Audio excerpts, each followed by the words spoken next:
You slowpoke! The moment my husband saw me rush into the hospital room, he shouted at me from his bed. You're late! I had an accident, and you couldn't even get here quickly. A wife is a wife because she devotes herself to her husband no matter what happens. I'm going to need you to take care of me from now on, but this is exactly why you... You don't have to go that far. I came as fast as I could after getting the call that you were rushed to the hospital.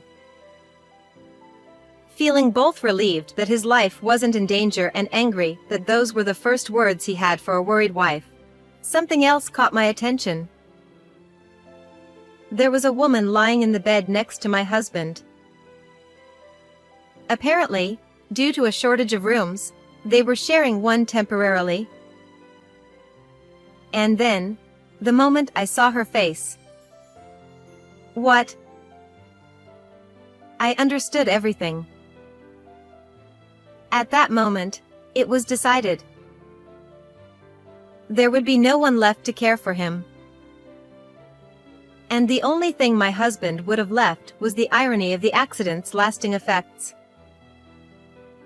My name is Nancy, and I'm a working wife with a full-time job. I've been married to my husband, Jason, for about 10 years now. We used to be a close couple, but lately, we've hardly spoken to each other. It's not like we had a big fight or anything, but it seems like we've hit a rough patch. No matter what I say, Jason only gives me half-hearted responses. It's not just when we talk in person. When I send him messages on his phone, he just reads them without replying. With that kind of treatment, I've started to feel like talking to him is pointless. I've heard that this happens to a lot of couples after they've been married for a long time, so I try to tell myself it's just part of life. But even so, it's hard not to feel lonely. Then, one day, Jason spoke to me out of the blue. I was so surprised that he started a conversation that I immediately braced myself, wondering what it could be about. But it wasn't anything serious. I've gotten into baseball lately. I didn't like it or hate it before, so I only knew the basic rules, but it's actually pretty deep. Like I said, we hadn't had a real conversation in ages. So when he suddenly started talking about something so trivial, I couldn't help but wonder if he was talking to someone else besides me for a second. After all, it's just the two of us in this house. Still confused, I replied. Really? What got you into it all of a sudden? Jason's eyes lit up as he continued. A while ago, my boss invited me to a baseball game. Honestly, I thought it would be a hassle, but he got the tickets, so I went. Until then, I always thought baseball was just about whether you hit the ball or not, but it turns out there's a lot more strategy to it. Like the batting order, the field positions, it's all calculated. I was really impressed. I guess my boss's explanations were good, too. Back in school, most of the guys on the baseball team were arrogant and looked down on others, so I had a bad image of the sport. But seeing the pros play, it's different. Jason went on, saying. And you know, there's also... He didn't stop talking after that. To be honest, I'm not interested in baseball, so most of what he said went over my head. But I was just happy that Jason was talking to me, so I listened as intently as I could. Since that day, my husband started going to watch baseball games frequently on his days off. We share the housework, so when Jason isn't home on weekends, my workload increases. But I couldn't bring myself to complain, hoping that maybe, just maybe, this would be the chance for us to rebuild our relationship. With that thought in mind, I spent my weekends seeing Jason off with a have a good time. However, that hope was nothing but a fleeting dream. To cut to the chase, our relationship never improved. Jason started going to baseball games more and more, eventually spending every weekend at the stadium, leaving me to spend my days alone. I could have accepted this if our conversations had at least increased, but after that one day, our talks dwindled again. Even when I asked, "How was today's game?" he only told me whether they won or lost. One time, he even said, Why does it matter to you if they won or lost? looking back, maybe he was just tipsy from drinking beer at the stadium when he spoke to me that day. Realizing that, I couldn't help but start resenting baseball. If he's going so often, he could at least invite me. As this went on, my frustrations grew, especially with the extra load of housework. I finally decided to confront Jason about it. "Hey, Jason. Don't you think you're going to too many baseball games lately? You haven't helped with anything around the house, not last week or the week before. I'm not saying you can't have a hobby, but we live together, you know? I'm the one doing all the cleaning, cooking, and laundry. Can't you at least cut back a little and help out?" I said this to him while he was eating dinner after coming home from work. I knew it wasn't the best time. No one likes to be confronted about something like that, especially after a long day. But since he spends his weekends at the ballpark, I had no choice. Jason sighed, clearly annoyed, and replied, I'm paying for it with my own money, so what's the problem? Besides, it's baseball season, and my favorite team's been doing great lately. Once you've seen them win a few games, you just want to keep going. If you're upset about me slacking off with the chores, then you should slack off too. I don't care if you clean less often, and if there's no food in the house, I'll just eat out. We've got a laundromat nearby for the washing. Unlike couples our age, we don't have kids, so we've got plenty of money. If we're not struggling, we can save energy by spending a little. If that's not enough for you, then maybe we should just live separately. I tried to argue back. It's not about that. But Jason cut me off. Enough! He put his chopsticks down. The food's already not that great, and now you've made it worse. I'm going to bed. And with that, he walked off to the bedroom. All I wanted was for him to cut back on the baseball a little, but I never expected it to end up hurting me more. Was I the one in the wrong? The more I thought about it, the less I knew what to do.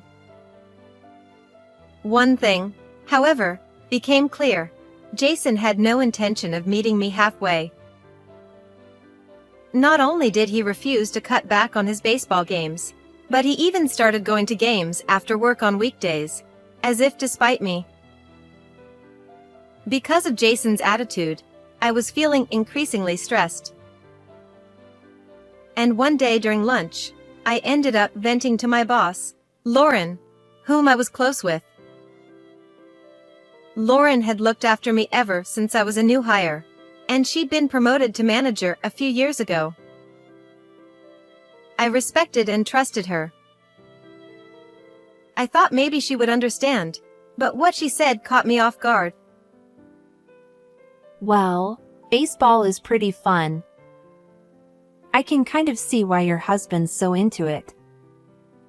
Actually, I'm a fan of the same team your husband supports. I had no idea Lauren was into baseball. Maybe I'd picked the wrong person to complain to. Sensing my disappointment, she added, Sorry, Sorry. But don't you think it's a little strange that he's going to games almost every day? I mean, sure, there are people who do that, and tickets aren't that expensive compared to other sports or concerts, but have you thought about the possibility he might be cheating? The thought of Jason cheating had never crossed my mind before, but suddenly, I felt a wave of anxiety. How had I not considered this? It wasn't unheard of for couples in a rut like ours. You could just ask him to show you his phone. You know, like, let me check your phone. I hesitated at her suggestion. If he wasn't cheating, wouldn't that just make things worse? But, then again, nothing would change if I did nothing. And snooping around behind his back seemed even worse. So, I decided to take Lauren's advice. When Jason came home from work, I stood in front of him. "Show me your phone." Huh? Why? Of course, anyone would be annoyed if their spouse asked them this right after walking in the door. It must have felt incredibly unpleasant. But I'd already said it, and I wasn't going to back down now. I mean it. I insisted. Jason sighed and, with a look of mild frustration, pulled his phone out of his bag, unlocked it, and handed it to me. I took the phone and started searching through his messages, looking for anything that might indicate he was cheating. I checked everything from chat histories to social media apps. I must have spent about 15 minutes scrolling through his phone. During that time, Jason didn't say anything, he just stared at the ceiling. In the end, I found nothing. No suspicious conversations, no inappropriate images or videos, not even any questionable website history. His phone was squeaky clean. I felt a strange sense of discomfort. It was too clean. But without any evidence, there was nothing more I could do. "Sorry," I muttered, handing his phone back. Jason took it without much reaction. I'm going to take a bath. He passed by me and went to the bathroom. For a while after that, I was left with a lingering sense of unease. When I told Lauren that I didn't find any evidence of cheating, she seemed relieved. Well, that's good news. But for me, nothing was resolved. Despite all my venting, the real problem wasn't the possibility of him cheating. The real issue was that he was neglecting his responsibilities at home because of baseball. All Lauren had done was bring up a new problem, and I'd simply confirmed it wasn't the case. However, those days came to a sudden end one day. It was a holiday, and Jason was getting ready to go to another baseball game as usual. The only difference this time was that he said he was going to drive. Until then, he'd always taken the train to the games. The weather wasn't bad, and our car's tires were worn out since it was due for an inspection. I didn't know where he planned to go, but I advised him that it wasn't a good idea to drive long distances for safety reasons. Jason, however, didn't care to listen. I'm not asking for permission. I'm just giving you a heads up. I don't need your approval. Hearing that, I didn't feel like I had any right to stop him. "Fine, do whatever you want," I said as I tossed the car keys to him. I had long since stopped asking him to cut back on the baseball games. The last time I had complained, Jason told me I should slack on the housework too. He said we could hire help or that we could live separately if I didn't like it. What's the point in saying anything to someone like that? The only reason we were still married at this point was probably because there wasn't a solid reason to divorce yet. Jason grabbed the keys and headed toward the door, still looking at his phone. As he stepped outside, I saw him smirking at something on his screen. That smile triggered a thought I had been avoiding. Could he really be cheating? And this time, I was almost sure of it, with that gut feeling only women seem to have. I pulled out my phone and opened a certain app. A while back, when Jason had shown me his phone, I secretly downloaded a location-sharing app onto it.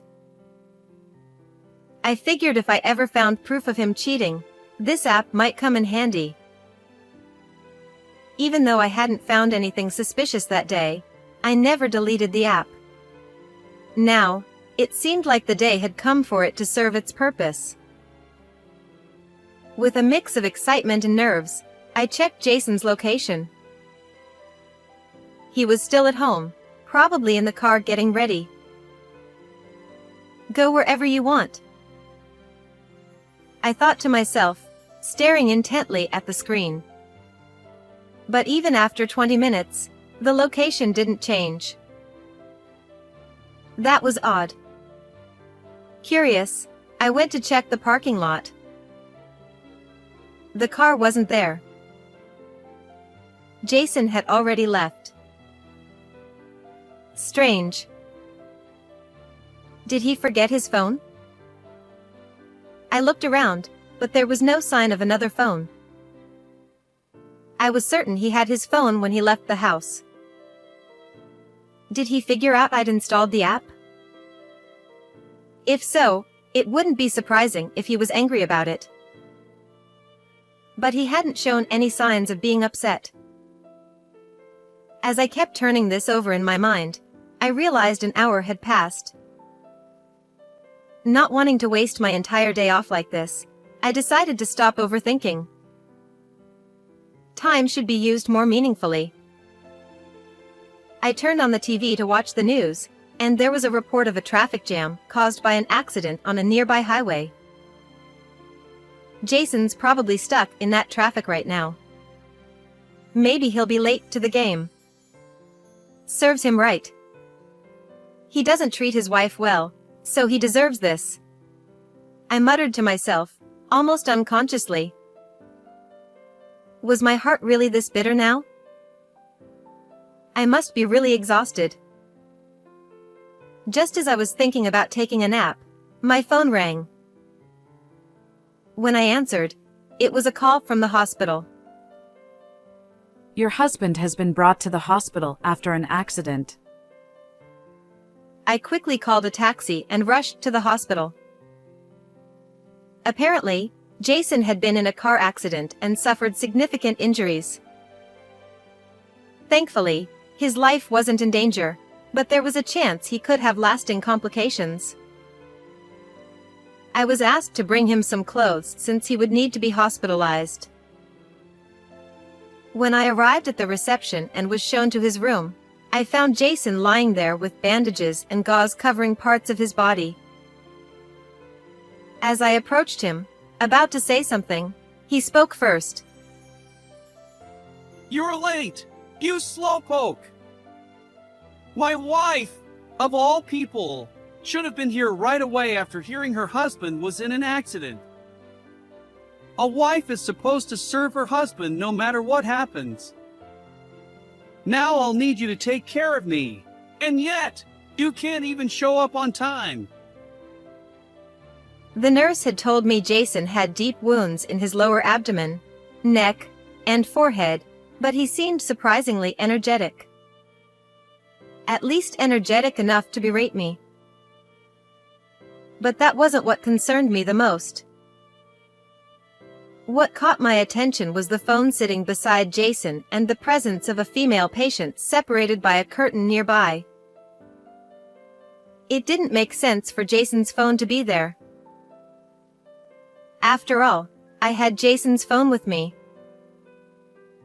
When I was packing his clothes, I found it hidden in the drawer.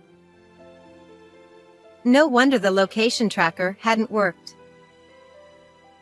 Yet, according to the nurse, Jason had a phone in his pants pocket when he arrived. So now, there were two identical phones, one with me and one by Jason's side. It meant Jason had been carrying two identical phones all along. Then there was the female patient. The nurse had explained earlier that due to the hospital being crowded, she had temporarily been placed in the same room as Jason.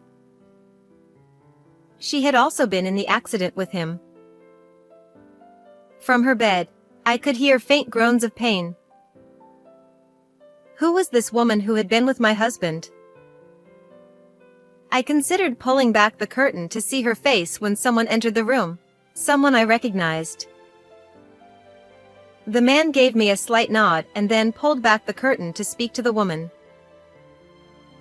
Thank God you're safe. I need you to stick around a little longer. Lauren! The moment I heard him speak, I remembered who he was. Lauren's husband.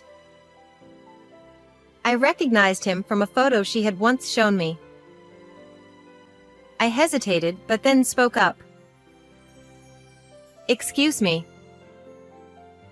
I gave the usual greeting, explaining how his wife had always been so kind to me. Then, I introduced myself as Jason's wife and apologized for the accident. Upon hearing that, Lauren's husband's eyes widened, and Jason mumbled "oh no" as he pulled the blanket over his head. Nice to meet you. I'm Lauren's husband. There's no need for you to apologize for the accident. By the way, if you have a moment, feel free to visit Lauren. She hit her head hard on the steering wheel and lost a few front teeth as well. Apparently, your husband was the driver. I wonder what they were doing to cause such a crash.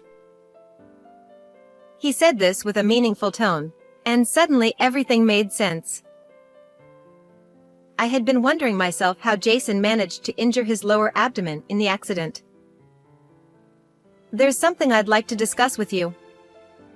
Do you have time? Gladly. Jason, who had been listening from under the blanket, suddenly shouted. Wait! How can you leave your injured husband unattended and go off with another man? That's disgraceful! Are you heartless? I smiled at him and calmly responded. What are you talking about? As if I'd ever cheat on my husband. I'm not like some people. Jason's face went pale upon hearing that. My conversation with Lauren's husband went exactly as I had expected. The fortunate part was that not only had he noticed Lauren's affair, but he had also gathered solid evidence. Your husband having two phones was probably Lauren's idea. I hired a private investigator to gather photos and evidence, and one of them shows the two of them entering a phone shop together. It became clear that Lauren's advice for me to check Jason's phone was part of their plan. Once I was convinced there was no affair, it would be hard to change my mind. That's why she pushed me to check in the first place. Now I understood why Jason's phone was so spotless. He wasn't using the new phone for Lauren, but instead to deceive me. I had been played. It's partly true that they were going to baseball games, but they were always going together. They'd watch day games and then spend the night at a hotel. Quite the schedule, huh? He laughed bitterly as he said it. Here is epilogue. I accepted Lauren's husband's offer when he said, If you want a divorce, I'll help you. He introduced me to a lawyer, and I began my revenge against Jason. That doesn't mean I did anything special. The divorce was a given, and I filed for alimony for the affair and compensation for the damage to the car, targeting both Jason and Lauren. Even such a simple, justified course of action would be a massive blow to them, especially with the injuries and lasting effects they suffered from the accident. When I told Jason about my intention to divorce, he broke down in tears. You're really going to abandon your husband in this condition? You traitor! You think an affair hurt you? Get real! I've suffered way more than that. Didn't the doctor tell you? I lost my ability as a man because of this accident. And there could be other complications too. Come on! It was just a mistake, okay? You can forgive 1 or 2 affairs, can't you? It's like in baseball. They say it's not over until 2 outs. Please? You were the one who betrayed me first. And I don't really know much about baseball, but in the game of cheating, it's game over after 1 strike. Lauren, who had been listening from the side, also exploded. After all I've done for you! She was practically hysterical, shouting all sorts of insults. But since she had lost her front teeth, it was hard to make out what she was actually saying. It was disappointing to see someone I once admired as a dignified, serious, and reliable boss reduced to such a state. But since she was fired after all this, she wasn't my boss anymore. Lauren's ex-husband also took legal action, and before long, both Jason and Lauren were buried in debt. They could only afford the bare minimum of treatment for their injuries. In the end, they moved in together, thinking at least they could support each other. But Jason's injuries left him with complications that made even going to the bathroom difficult, earning him the nickname Stinky Old Man, while Lauren couldn't afford to fix her teeth, and the local kids started calling her Toothless Hag. Their home eventually became known as the Haunted House, and they were shunned by their neighbors. It was all their own doing. I hope they find comfort in supporting each other through the dark days ahead, like a doomed battery powering their equally doomed lives. So, how did you like today's story? Don't forget to subscribe to my channel. See you in the next video.